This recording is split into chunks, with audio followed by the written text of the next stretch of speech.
get them. Thank you, Mr. Chair. Jeremy Fraysse with the Legislative Analyst's Office. We've been asked to come here and discuss the funding portion of the draft business plan and within the context of the governor's budget proposals for the high-speed rail project. The sergeant has passed out a handout that our office has put together for the presentation. And so turning to page 1 of the handout, past the cover page, our office provides a little bit of background on the project. I won't go over all the details because the committee is aware of a lot of the background. I do want to highlight, though, that we'll discuss the initial operation of high-speed rail under the plan, under the draft business plan. And while the goal of Phase 1 is to connect Los Angeles and San Francisco, the initial operation of high-speed rail would connect the Central Valley and the Los Angeles Basin. So that would be Merced down to the Central Valley. And according to the plan, the expected cost for this initial operating segment, or IOS, the cost for this would be about $31 billion. And then within this initial operating segment, there's also, according to the plan, an initial construction segment. This would be 130 miles within the Central Valley. And the high-speed rail anticipates that the initial construction segment, the construction would begin this year in 2014 and continue to 2018, and then the initial operating segment would be completed in 2021, and then operation of high-speed rail in the state would begin in the next year in 2022. And as you mentioned, Senator Saunier, there was an appropriation by the legislature to support the construction and all the construction costs of the initial construction segment, about $6 billion, which was split between Proposition 1A bond funds and the federal funds that were provided for the project. Turning to page 2, we provide some information, a little more information on the legal cases that are involved with the use of the Proposition 1A bond funds. Senator, as you discussed earlier, these funds still need to pass through some legal hurdles before they can continue to be used. And one of the main points that I'll point out from the Sacramento Superior Court's ruling on the use of Proposition 1A bond funds is that as the High-Speed Rail Authority comes forward with a request for an appropriation, Proposition 1A requires a funding plan associated with that request. And that funding plan, one of the requirements is that all of the funding for the usable segments be identified. And so the court found that not all of the funding for this initial operating segment was identified at the time. And so for that reason, a reason having to do with not all the environmental clearances being identified, the court ordered the authority to rescind the funding plan. And so that's sort of a theme we'll move forward on. And obviously the state's in the process of appealing both of the rulings. So moving to page 3 of the handout, we have the governor's and the administration's proposed expenditures for the high-speed rail program in the budget year for 14-15. And what we see is a total of $1.4 billion planned for the project in the budget year. And this consists of $1.1 billion about in federal funds, and then the $250 million in cap-and-trade auction revenues, the state funds. And most of this funding would go for capital outlay or construction of the high-speed rail project. So turning to page 4, we get into the specifics of the governor's plan to use the cap-and-trade auction revenues as a continuous funding stream to support the project. And specifically, the governor is proposing that in the budget year, $250 million be appropriated to support the project. In addition, past the budget year, starting in 15-16, that 33% of all the cap-and-trade auction revenues go to supporting the high-speed rail system. And finally, that when the remaining balance of $400 million from a loan made from the cap-and-trade auction revenues to the general fund be repaid, that those funds also go to support the high-speed rail system.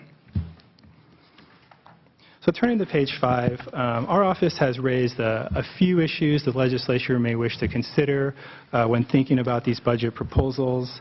And the goal of raising these issues is for legislature to ensure that the project can be completed as planned.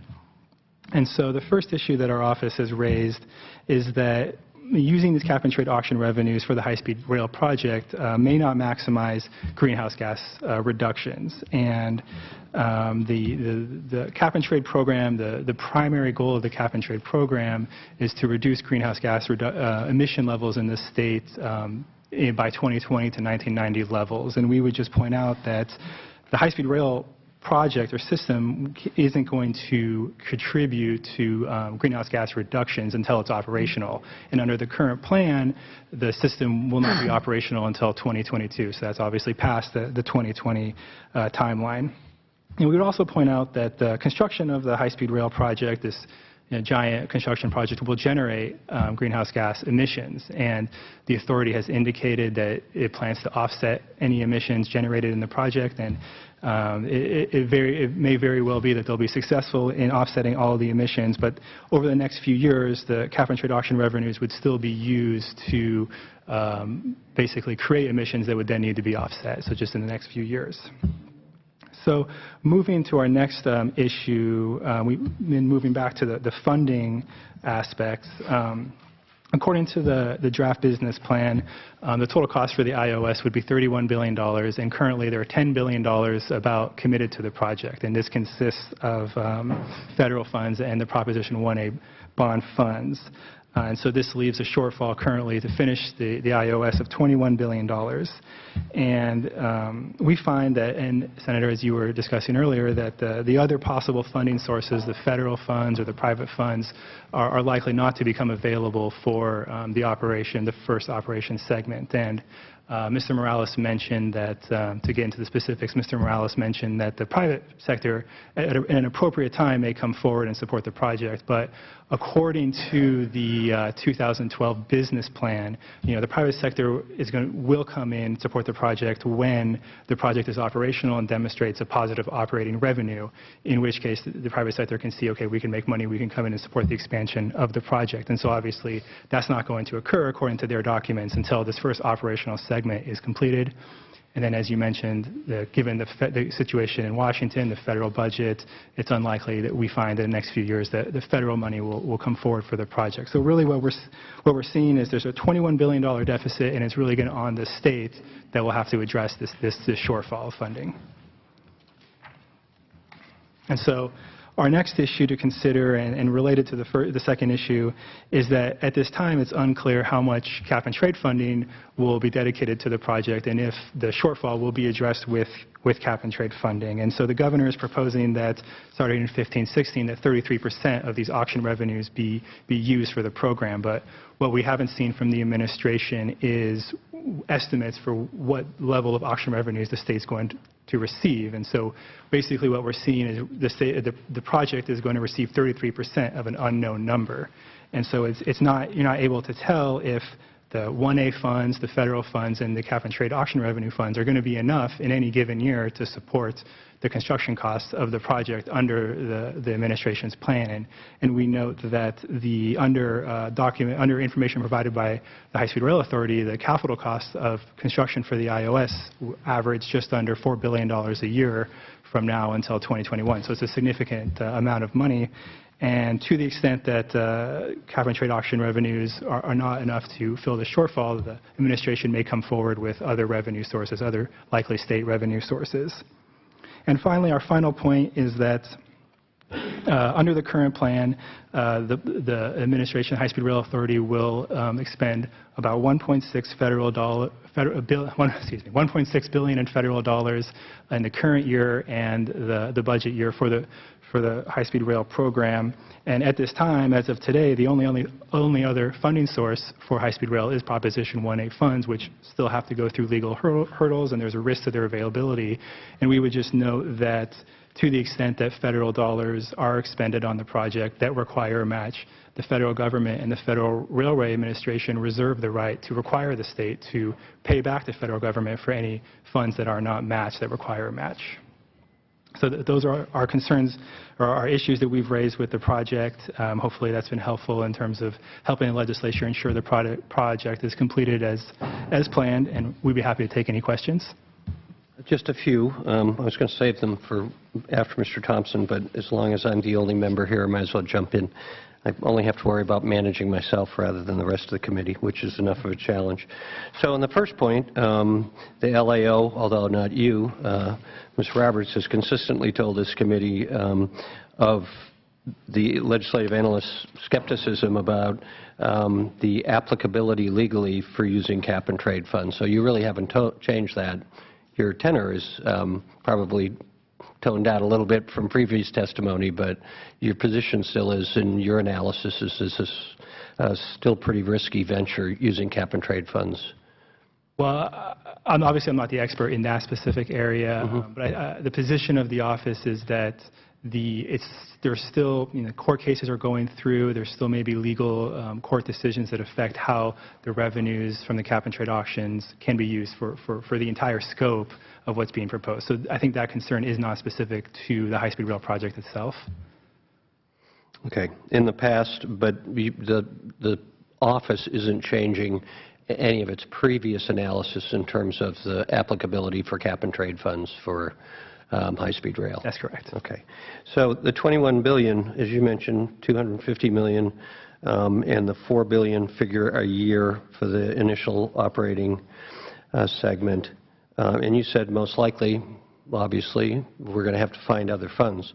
So as we go through this process, and this is the beginnings of what I would think a fairly intense conversation as we go through the budget process, is there anything, I mean, I've sat on budget, I've sat on sub 3 and had to cut billions of dollars to the social safety net. Nothing comes to mind very easily that could close a gap of that size.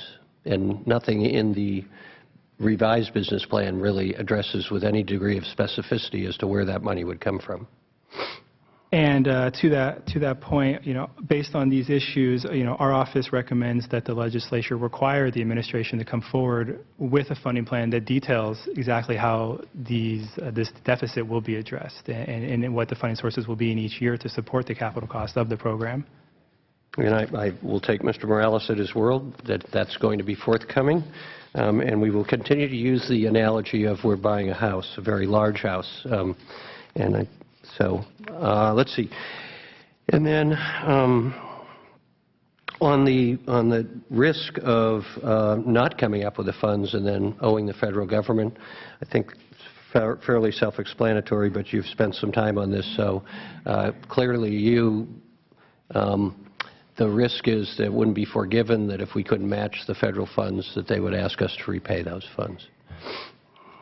I think the point we're raising is that no one knows what will happen, but the federal government does reserve that right to require the state to repay. It's our understanding that the Federal Railways Administration would first, there's no way to know what would happen, but they may not provide certain railway funding to the state, or for certain transportation funding, and then sort of move down the line maybe other areas in order to have those funds repaid. And have you looked at these grant funds that Ms. Morales referred to as a potential? Have you in the past? The RIF funds or the LIPIA funds, I believe? Federal. Yes. Federal. I'm not aware of it specifically. We've looked at that. But that's something that we can look into. And would you? That would be helpful for the next time. Sure. Both in opportunity, the total amount, and what the obstacles from your view might be.